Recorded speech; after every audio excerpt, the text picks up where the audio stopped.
হ্যাঁ, আচ্ছা, আমি যার মাওলা, নবী কার মাওলা? উম্মতের মাওলা। মাওলা আলী কার মাওলা? আমি যার মাওলা, আলীও তার মাওলা। তাইলে নবী যদি উম্মতের মাওলা হয়, নবী দরজা সমাপ্ত করলেন ওয়া খাতামান নাবিন ঘোষণা দিয়া, হ্যাঁ, কিন্তু বেলায়েত তো সমাপ্ত করেন নাই। রাসালাত প্রচার বন্ধ, রাসালাত প্রচার বন্ধ নেই। সেই রাসালাত প্রচারের দায়িত্ব দিলেন মাওলা আলীকে। সেই মাওলা আলীর থেকে চলে আসতেছে কি খাজা হাসান বসরি, আব্দুল ওয়াহিদ বিন জাদ, ফুজাইল ইবনে আয়া, সুলতান ইব্রাহিম বলকি, হুজাবা আল সারাশি, আমিনুদ্দিন হুবারাতুল বসরি, মামসুদ উলুবিদ্দিন ওয়ারি, খাজা হাজু শেখ জিদ্দানি, খাজা উসমান হারুনি, খাজা গরিব নওয়াজ, কুতুবুদ্দিন মুক্তিয়ার কাকি, ফরিদুদ্দিন মাসুদ গঞ্জ, শেখুন নাসিরুদ্দিন তারাকের দাহলি। এই যে আল্লাহর অলিরা চলে আসতেছে। আচ্ছা, মাওলা আলী কি পীর সাহেব বানান নাই? হাসান বসরি বানায় নাই? আচ্ছা, তো যত ওলিরা আছে পরবর্তীতে তাদের খলিফা পীর নিযুক্ত করেন নাই? এখনো কি হইতেছে না? তো এটা কি মন শালক তোলার স্লোগান তুলে দিছে, আমরা ফিরবা নাই। হ্যাঁ, তুমি এই জ্ঞানে যদি ফিরবা না তো বুঝই তো দশাটা কি হইব। যাই, এখন মাওলা আলীর দ্বারা এই যে দেখলাম সিলেট মাজারের, শাহপারান মাজারের মধ্যে এই ইয়ালিয়া দাঁড়ায় রয়েছে, একটা স্পিকার নিয়ে দাঁড়ায় রয়েছে। জিজ্ঞাসা করে আপনারা এনো কেন আসছেন? আমরা অলিকে ভালোবাসি, অলির এখানে আসছি। ভালো তো বাসতে হবে নবীকে, অলিকে ভালোবাসেন, কোথায় আছে? দেখেন প্রশ্নটা করছি কেটা। হ্যাঁ, ও বেড়া তার কিছু আগামাতা জানে না, কথা বুঝছো? মনে রাখো কথাটা। এরা কেমন লোকের কাছে যায়, কেমন লোকের কাছে হারায়, ওই লোকগুলোও মৌলবাদী আর কি, যারা এরকম করে। যাই, খিলগাঁও, ঢাকা খিলগাঁও মাঠে, মানে চৌধুরীপাড়া আবুল হোটেলের সামনে 3 রাস্তার মোড়ে আগে এখানে একটা লাল ডেক্সি বসাইতো, উরুস হইতো। যাই, উরুসটা আসলে যারা করতো তারা আসলে কোনো ইমানদার না, মানে মুরিদ না। যাই, খাজা বাবাকে ভালোবাসা তাই উরুস করতে ডেক্সি বয়াতে দুপুরবেলা খাইতে গেছে। তো ওইটার মধ্যে 500-700 টাকা পড়ছে, খাড়া করে চুয়ে গেছে এক রিস্কাওয়ালার। ওই এক লোকটা এখন টিভিতে আসে না, আগে টিভিতে আসতো। হ্যাঁ, তা যাই, পরে একদিন দোলানি খেয়ে এখন আর টিভিতেও ঢুকে না, অনেক আগের কথা। এখন এই স্পিকার নিয়ে এবার সামনে গেখারি রয়েছে, মাউথ স্পিকার নিয়ে জিজ্ঞাসা করে আপনারা কি উরুস করেন? হ্যাঁ করি। আচ্ছা ঠিক আছে, খাজা বাবার নাম কি? মঈনুদ্দিন চিশতি। চিন্তা করে বলে কি, খাজা বাবার নাম বলে মঈনুদ্দিন চিশতি। এখন হ্যাঁ তুলে দোষে দেখছেন, এই যে হারা উরুস করে, হারা কিন্তু খাজা বাবার নামটাও জানে না। আর বেকুব তখন সুবিধা মতো দরস, হ্যাঁ, একটা অশিক্ষিত লোকের দলিয়ে সেই রিস্কা আসলে গরিব মানুষ চলে লেখাপড়া জানা না। জিজ্ঞাসা করছে কেন? যারা বসাইছে এখনো জিজ্ঞাসা করতে, তাহলে তো বলতে পারতো কে খাজা বাবার নাম কি, দাদার নাম কি, বলে দিত। এমন একটা লোক বিছড়ে বাড়ি করলি যেখানে কেন সারাক্ষণ ছিল, আসলে টিভির থেকে 1 কিলোমিটার দূরে, হ্যাঁ, যারা জানে ওরকম লোকরা জিজ্ঞাসা করতি। তা ব্যাপারটা হলো, দেখ এখান থেকে অলি আল্লাহদের ধারা চলে আসতেছে, সবাই পীর মুর্শিদ তৈরি করে, না হইলে আমরা এই পর্যন্ত আসছি কি করিয়া? হ্যাঁ, মনে হয় জাহাঙ্গীর সাহেবের পীর বানাইতে পারে নাই, আমরা পীর বানাই। বেকুব, মাথার তো একটা কমন সেন্সও থাকে। যাক, এখন এই যে মাওলা আলীর ধারা অসংখ্য তরিকা জাগ্রত হয়ে গেছে। এখন কোরআনের ভাষায় তোমরা আল্লাহর অনুসরণ করো, রাসূলের আনুগত্য করো, আল্লাহর আনুগত্য করো, রাসূলের আনুগত্য করো এবং উলিল আমরের আনুগত্য করো। তিনটা কথা কোরআনে আছে। উলিল আমর বুঝাইছে যুগে যুগে যারা মুর্শিদ তারা। দেখো মুর্শিদ হাকিকত অন্য জিনিস, হাকিকত অন্য জিনিস। যদি আমার বেহুশের চৈতন্য ভুল ধরতে হয় তাহলে মোহাম্মদ বর্তমানে কী জিনিস, রাসূল বর্তমানে কী জিনিস, আল্লাহ বর্তমানে কী জিনিস, এই তিনটা কি একটাই না তিনটা? ওই এক হইলে কেমনে এক আর তিন হইলে কেমনে তিন, এই সমস্ত ভেদ বিষয়গুলো যদি না জানে তাহলে সরকার ফেস লাগবে। কথা বলছো? মোহাম্মদী ওজুদ কখনো ধ্বংস হয় না। আর তোমাদের জবাব তো আব্দুল হক সাহেবই তার বইয়ের মধ্যে দিয়া রাখছে কত আগে। আমি বাংলাদেশের মধ্যে যদি লেখক বলে স্বীকার করি তাহলে আব্দুল হক সাহেবকে স্বীকার করি। লেখার যোগ্যতা ওনার আছে, এই আব্দুল হক সাহেবের লেখার যোগ্যতা আছে। অন্যরা কি লেখে না? সবাই লিখছে, আমি কেউর খারাপ বলবো না। এখন সবার লেখায় কিছু না কিছু ভালো অবশ্যই আছে, কিন্তু লেখক হিসেবে আব্দুল হক সাহেবের সমতুল্য এই দেশে ৯৯ জন ফিরে থাকতো না। হ্যাঁ, আমি লেখক বললে ওনাকে বলি, কথাটা বুঝো। আমি কতদূর লিখছি এটা ওনা জানে। যিনি সবসময় আমার সাথে, তখন ইয়া ছিল না, মোবাইল ছিল না, চিঠির মাধ্যমে ওনার সাথে আমার আলাপ আলোচনা হইতো। আমি কতটুকু আমি জানি না, কিন্তু আব্দুল হক সাহেব জানে। আমি কতটুকু আমি জানি না, এটা খলিলুর রহমান চিশতি জানে। যে ব্যক্তি বলছিল আমার কাছের থেকে যেন ফাঁক পান যেত না, ভেদ জেনে নেয়। কথাটা বুঝছো? তাই কই যে এভাবে গোরামি করাটা ঠিক না, পশুত্বের ভাব দেখানো ঠিক না। এখন আমি যেই কথা আসতেছে বারবার আসতে পারতেছি না, খালি উগলি মাথাতে পরে শরীরে জোর পাইতেছি না। যাক, আমি যে কথাটা বলতে চাইছিলাম যে তৌহিদি ঘোষণা যে বলছে আর রাসালাতের ঘোষণা যে বলছে, মোহাম্মদ রাসূলকে ছাড়া এই জগতে কারো প্রতি ঈমান আনা।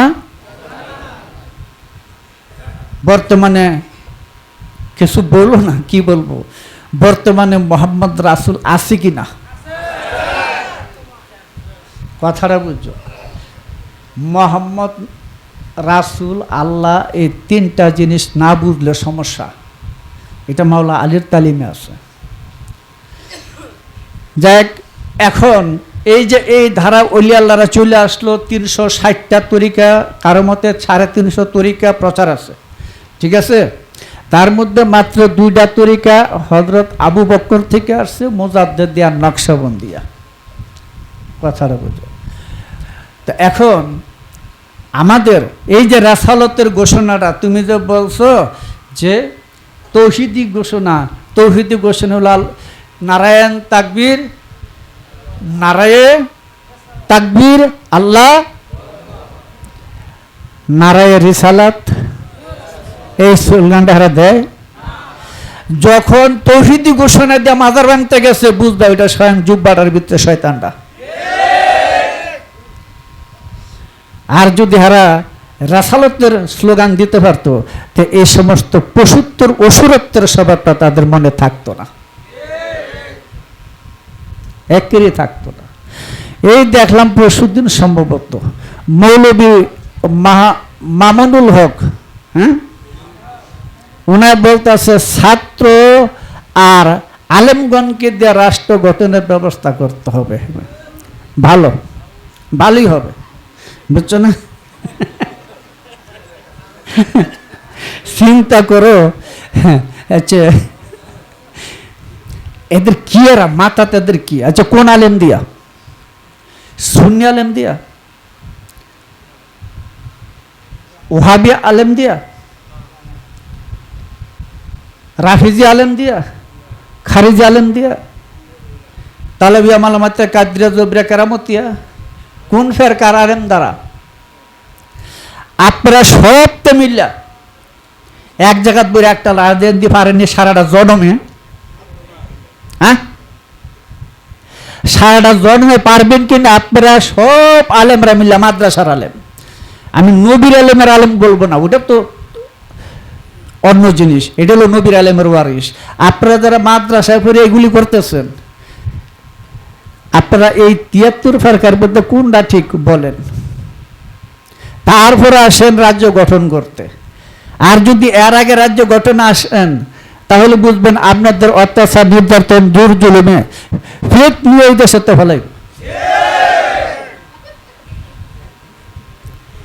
আপনাদের এটা কোনো শিক্ষাই না। যে শিক্ষা দলাদলি ফতোয়াবাজি ডিগবাজি খেলে ওটা কোনো শিক্ষাই না।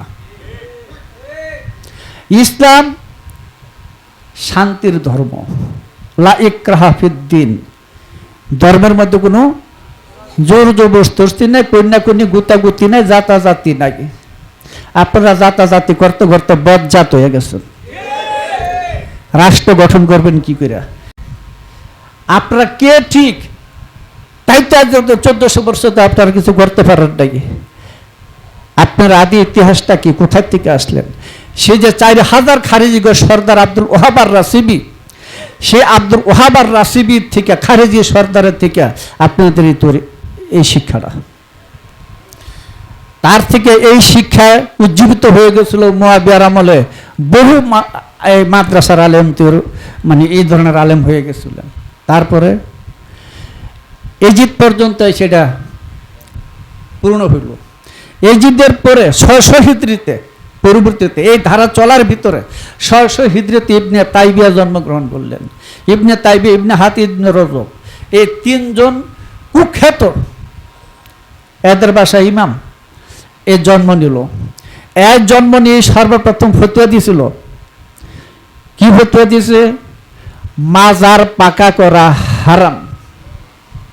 হারাম যে দলিল রাখি, কোরআনের মধ্যে 250 আয়াত আছে হারামের, 250 আয়াত আছে হালালের।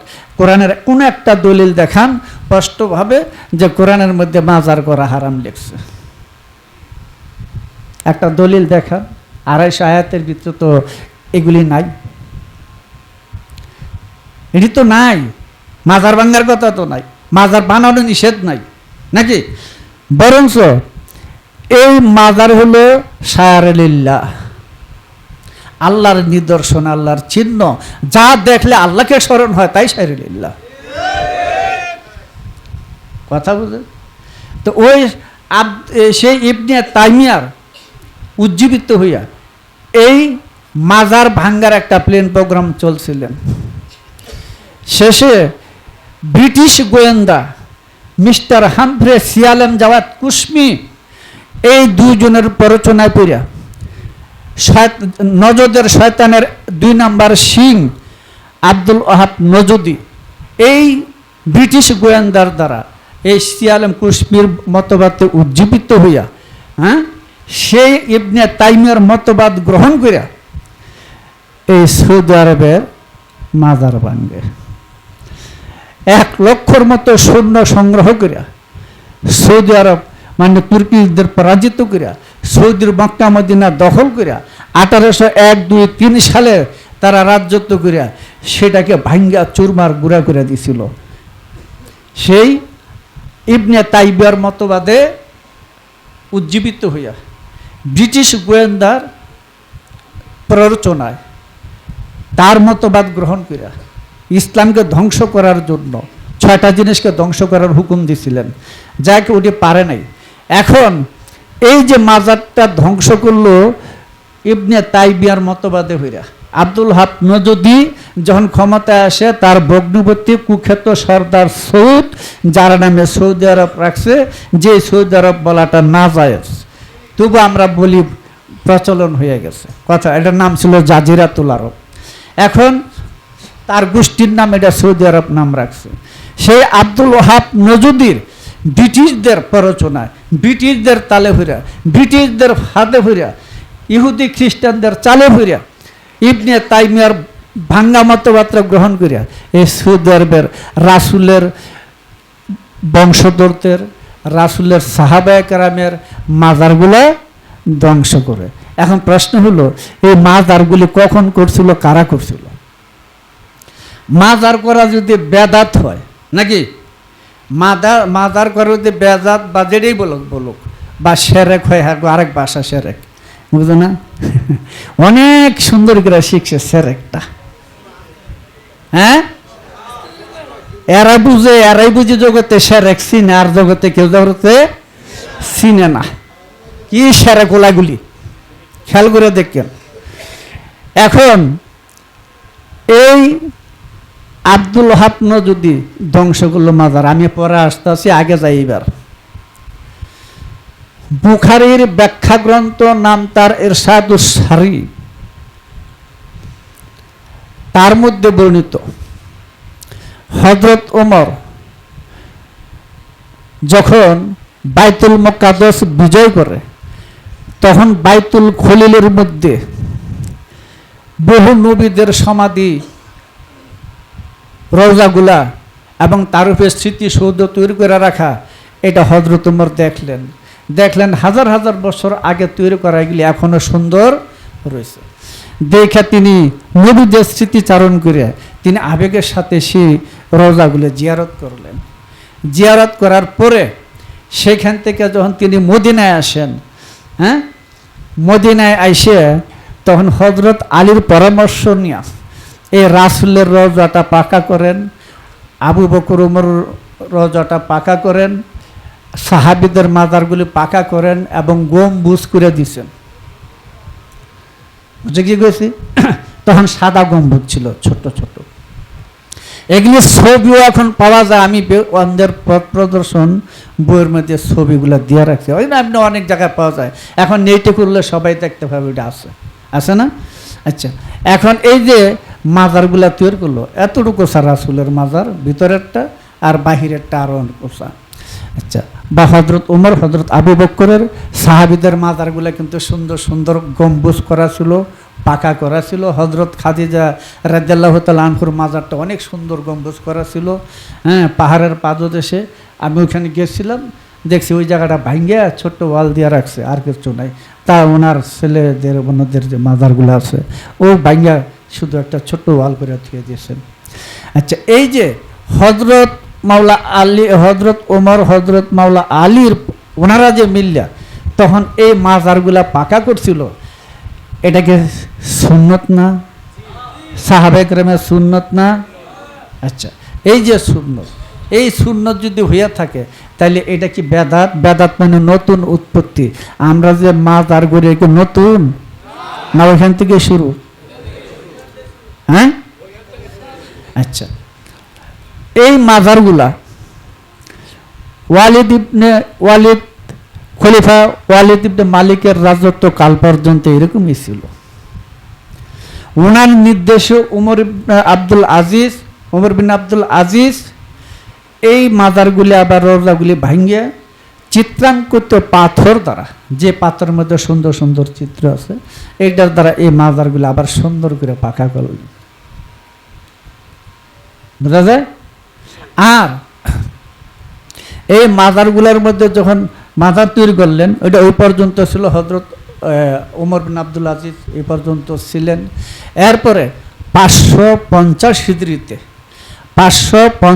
হিজরিতে জামালউদ্দিন ইস্পাহানি ওই রাসূলের রওজার চতুর্দিকে চন্দন কাঠের জালি তৈরি করে দিলেন সুন্দর করে, বুঝছো? এরপরে মিশরের উজির ইবনে হাবিল হাইজার ওই রওজার উপরে রেশমি কাপড়ের একটা গিলাফ ছড়াই দিলেন। তাহলে চন্দন কাঠের জালি তৈরি করে দিলেন, মাজারে জালি তৈরি করে কি বেদাত? আমরা তো দলিল আনতে আনতুনি আনি, গিলাফ চড়ানো কি বেদাত? আচ্ছা, এরপরে